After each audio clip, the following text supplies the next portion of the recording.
more people than ever before are familiar with the effects of testosterone. More people than at any time in previous history are on testosterone replacement therapy now. Yeah.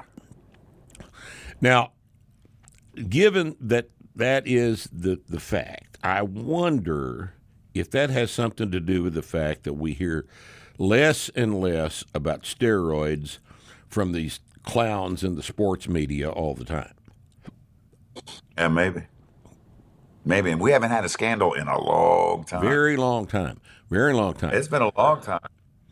It has been a hell of a long time. And So maybe they the know that sports test is media coming. moguls that run ESPN or whatever have decided that, well, look, this isn't going to play like it used to. You know, maybe we'll just maybe. skip And they're probably this. on it too.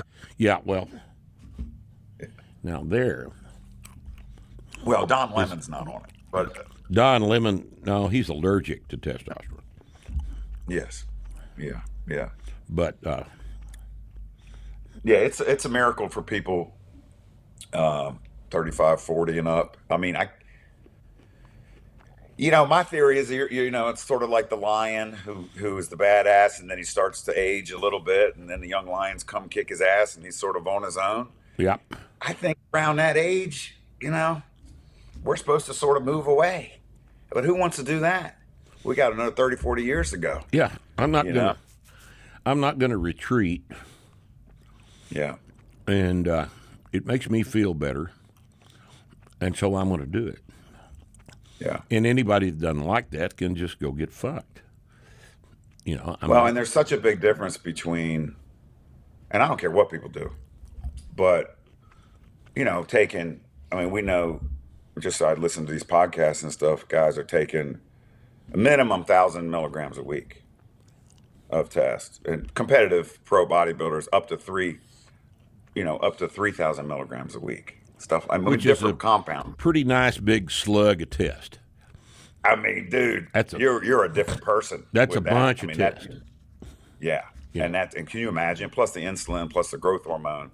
And I think people have a problem. They have difficulty, between a dose that you need medicinally and the way those guys look. Right. And there's a big difference. I mean, those guys, dude, have you looked at those guys lately? No. Have you looked at the way? I really You have can't not believe- paid any attention to physique in a long time. You can't believe Arnold would not win the Mr. Maryland, dude. There's not He would any. not. I do know enough about it to know that that's absolutely true. Arnold wouldn't. He'd place ninth. I mean, it's amazing. It's amazing. I mean, and they standing get Frank Zayn up there amongst my all God. these guys. He wouldn't win anything. He wouldn't No, win he couldn't win Mr. Texas State. Wichita Falls. Yeah. But he was voted the best physique ever. People would rather look like that. Well, Would rather look like that. yeah, I know, but freaky ass big bodybuilders like Yates and Coleman, and hell, going back to Belknap, even. Oh yeah, yeah. That's those guys are. That's what everybody is looking like now.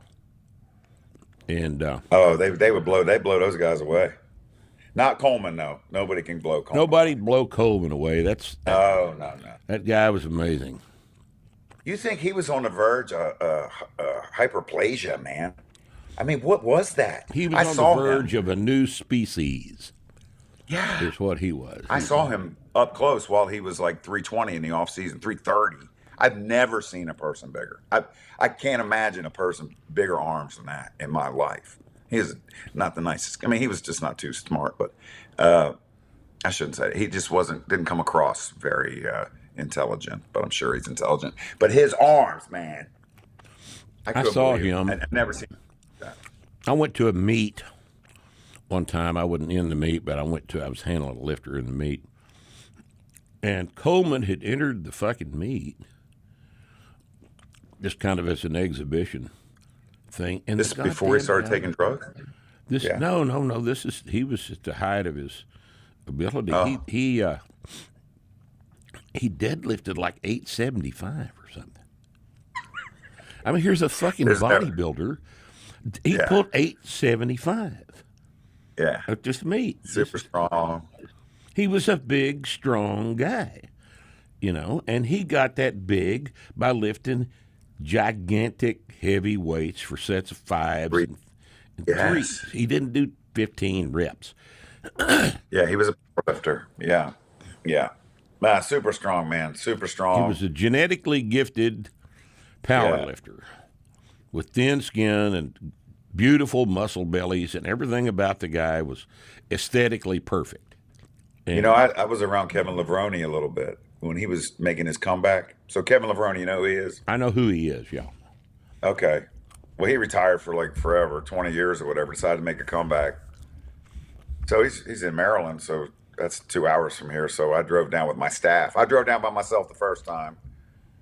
And then the second time I brought my staff down. And he was 53, 54, whatever. He's strong, man. He benched 455 for 5. Strict. Wow. Not a pause, but what a straight line. He's probably weighing 230. But 10 minutes between sets. Maybe more. Yeah. Maybe more. And Sure. because he came from powerlifting background. Uh, I spotted him. He squatted 315 for 20 or something like that, but deep. And he's like, you got to squat deep. And he's old, But I was super impressed with his strength. And he was talking about powerlifters. He wasn't talking about other bodybuilders. Right. Between sets, he was talking about powerlifters. And he loved getting fired up. Like I just met him and he's like, what do you got to say, coach? And I'm like, I didn't know what he wanted me to say. And everybody around him was like, don't be a pussy, Kevin. Oh, so I got it. So I'm like, you gonna let this weight beat you? Let's go. And he's like, that's right.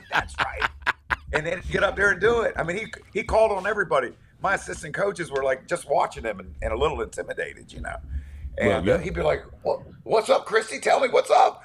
Don't be a pussy, Kevin, He's like, you got it, Yeah, and he'd have a lot of people around him, and it was a big deal. But that was fun. And I've talked to him since. He'll call me.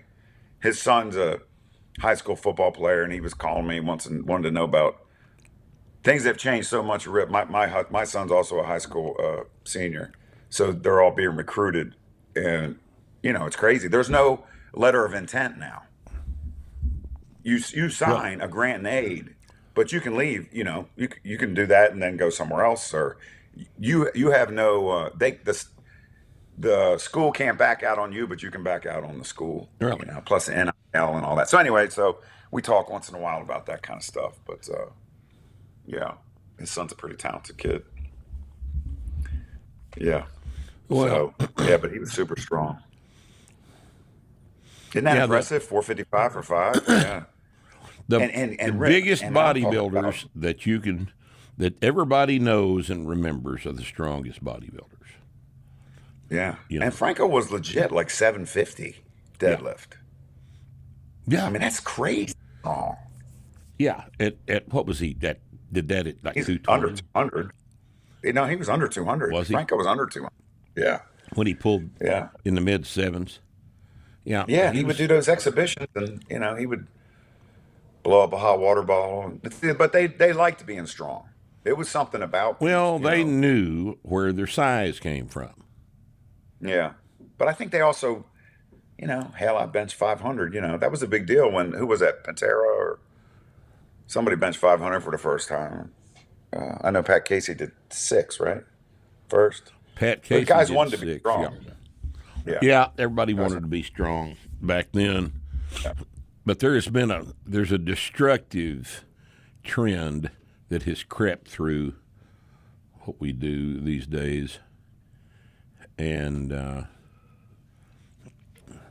the geniuses at the exercise science departments have decided that volume is what's responsible for hypertrophy. Volume. Instead of intensity? Instead of weight on the bar. Join us again this week on Starting Strength Radio, where we talk to our friend Jim Steele. We're just going to sit down and have a beer with Jim and just talk about whatever comes to mind. Nothing is structured. We don't have any access to grind. Well, we do have some access to grind, but those just came up at the course of the conversation. But if you want to just sit in the room with us while we talk, this is the podcast for you this Friday on Starting Strength Radio.